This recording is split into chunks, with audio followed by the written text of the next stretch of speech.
And Stark, Ant-Man, and Cap are... Well, Stark and Ant-Man are trying to get the Tesseract. Which, the funniest line in this whole movie, you said it earlier, Cap, I just remembered, that suit did nothing for your ass. I was thinking when the two cats were fighting, I can do this all day. Yeah. Yeah, I know. Ant-Man's just like, as far as I'm concerned, that's America's ass. I love when he takes down the other Cap, he's like, that is America's ass. Yeah. Also, this made me laugh. Like, I laughed out loud when I heard this, but I like it when Steve's all, You gotta be shitting me! Yeah! I thought that was funny. Like, wow, Cap's swearing now. Yeah, just... Watch your language. I thought you didn't like bad language words. And so Cap takes the scepter, which has the Mind Stone in it. Yep. Ant-Man and Stark try to get the Tesseract from past Stark, but it doesn't work. Because future Stark gets hit in the head by a past Hulk, old Hulk. Yeah. Dude, I love when future Hulk was like trying to be like his old self, and he just kind of busted a window and lightly tossed a motorcycle, and then he drops the Tesseract and Loki picks it up and he's gone. Lord knows where he went, which means Loki's alive. I guess Odin knows where he went. I don't know. Maybe who knows? It's Loki. He's crazy. So they didn't get the Tesseract, which means there's one stone out of place, and they've only got one pin particle to go back, so they kind of screwed up. So then, I think it was Tony who was like, "Wait, we have to. I know a place where we can go where we can have both."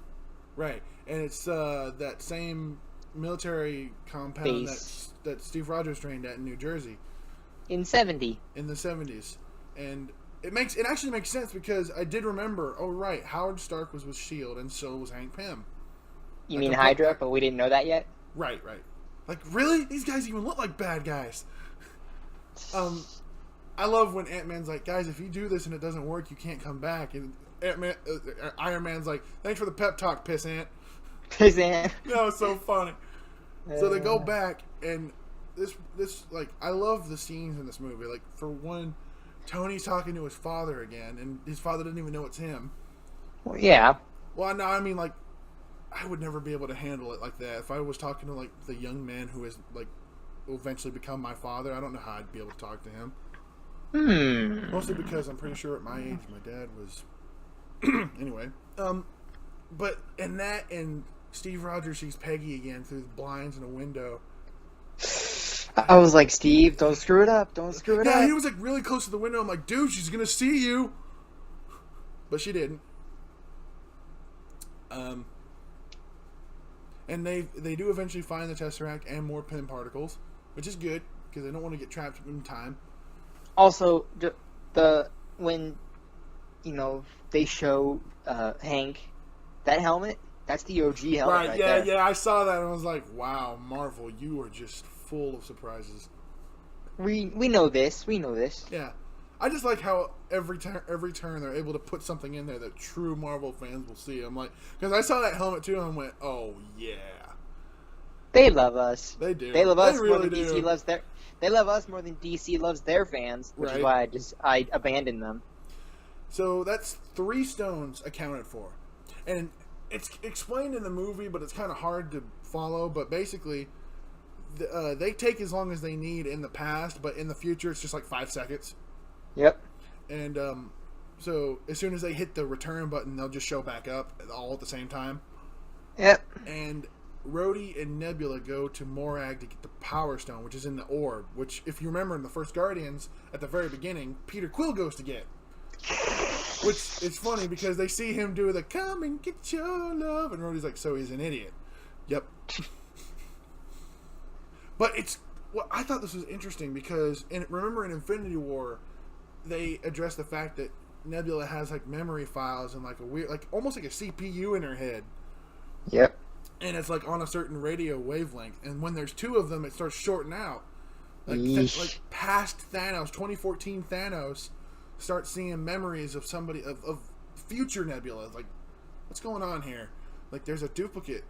Like, Like, there's two separate nebulas. Like, no, that's the same nebula. She's from a different timeline.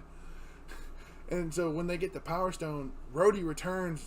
Nebula tries to, but she's like shorting out at this moment. She sees what past Thanos is seeing, and like, oh crap, he knows. I gotta warn the others. And so, future Nebula gets captured. Yep. And then, Thor and Rocket go back to Asgard during when the Dark World happened. So, coincidentally, on the same day, Thor's mom died, which, for Big Lethorsky is going to be a kind of a big emotional tearjerker. Yeah, he was really emotional in this movie. Yeah, he's already emotionally broken up for what happened. Now he's got to deal with that again. And they got to get the ether outside of Jane Foster because it was in her body. I know you didn't see Thor the Dark World, so that's why. Yeah, but I got that from the movie, from Endgame. So they get that, and just before they leave, Thor calls his hand out and grabs his hammer. He's got the hammer again. He's like, I'm still worthy. And this one was the beginning of the tear. Remember I told you I cried 4 times in this movie? Yep. I'm going to count them down. Here's the first time. Hawkeye and Black Widow go to Vormir to get the Soul Stone. And I was so scared. I didn't know who was going because they kept going back and forth. I know, and I was like, there's got to be a loophole. There's got to be like something. Hawkeye already lost everyone he loves, so he should get the Soul Stone like that, no problem. Right, but I feel like a part of you, like maybe I don't know, because you don't strike me as the biggest Hawkeye fan. I feel like you would have been fine with him. I'm not, but I'm not a huge fan of Black Widow either. But still, I was like, no, you know what I mean? Like, I'm not a big fan of either of them. But it really started hitting me emotionally when they were hanging by the wire, and she just said very innocently, "Let me go." Like, oh God, come on! And plus, again, they're best friends. If it was you and me in that scenario, I would not let go. Oh, well, I don't know if you'd be able to hold me up like that. I'd have the power of brotherhood on my side. I could do anything. Yeah. And then, she pushes herself off and down she falls. She's dead. And then, Clint gets the Soul Stone, but she's dead. And when they all return, everyone's like, "Where's Nat?" And he just has this look, and Hulk's also Hulk's pretty pissed too, man. Yeah. Oof. And so they have all the stones, and we have to make this count. And so Stark develops a gauntlet, essentially, and puts the stones in it. And they're like, so who's going to snap their fingers? And at first, Big Lethorsky's like, "I'll do it." And they're like, no, you are no condition. You are way too drunk for this, bro. Yes. And then Bruce Banner says, "None of you can survive." Like, how do we know you could? We don't, but the radiation's basically gamma. It's like I was made for this. It's like, that's pretty convenient. Yeah.